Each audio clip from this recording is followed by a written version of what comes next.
भारत में पिछले एक हफ्ते में कोरोना केसेस में 174% की बढ़ोतरी हुई।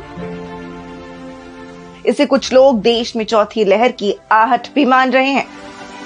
राजधानी दिल्ली सहित हरियाणा और यूपी में भी मामले लगातार बढ़ रहे हैं। ऐसे में चलिए समझते हैं कि देश में चौथी लहर को लेकर एक्सपर्ट्स की क्या राय है। देश में जनवरी में आई तीसरी लहर के 11 हफ्ते बाद अब वापस कोरोना मामलों में बढ़ोतरी हो रही है। हालांकि मौत के आंकड़ों में गिरावट दर्ज की गई है। इस दौरान हुई मौतों की संख्या पिछले 2 सालों के दौरान सबसे कम है। देश में एक्टिव केस की संख्या 12,000 से कम हो गई है। देश में 18 अप्रैल को कुल एक्टिव केस 11,860 थे। वहीं रिकवरी रेट 98% हो गया है। हालांकि दिल्ली, हरियाणा, यूपी में भी पिछले हफ्ते डेली कोरोना केस में 100% से ज्यादा की बढ़ोतरी दर्ज की गई है।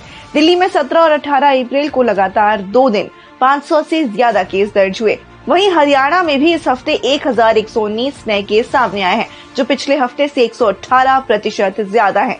इसी तरह उत्तर प्रदेश में एक हफ्ते पहले 224 केस की तुलना में पिछले हफ्ते 540 केस दर्ज किए गए हैं, जो 141% ज्यादा है। तेजी से बढ़ रहे कोरोना केसेस ने लोगों के मन में चौथी लहर का सवाल पैदा कर दिया है, पर एक्सपर्ट्स की माने तो फिलहाल चौथी लहर आने की संभावना कम है। महामारी विशेषज्ञ डॉक्टर चंद्रकांत लहारिया कहते हैं, ये चौथी लहर का संकेत नहीं है। केसेस बढ़ते घटते रहेंगे, लेकिन अभी नई लहर की संभावना नहीं है, क्योंकि देश में अभी ओमिक्रॉन और उसके सब वेरिएंट BA.1 और BA.2 ही डोमिनेंट वेरिएंट है और एक ही वेरिएंट से 2 लहरें नहीं आ सकती।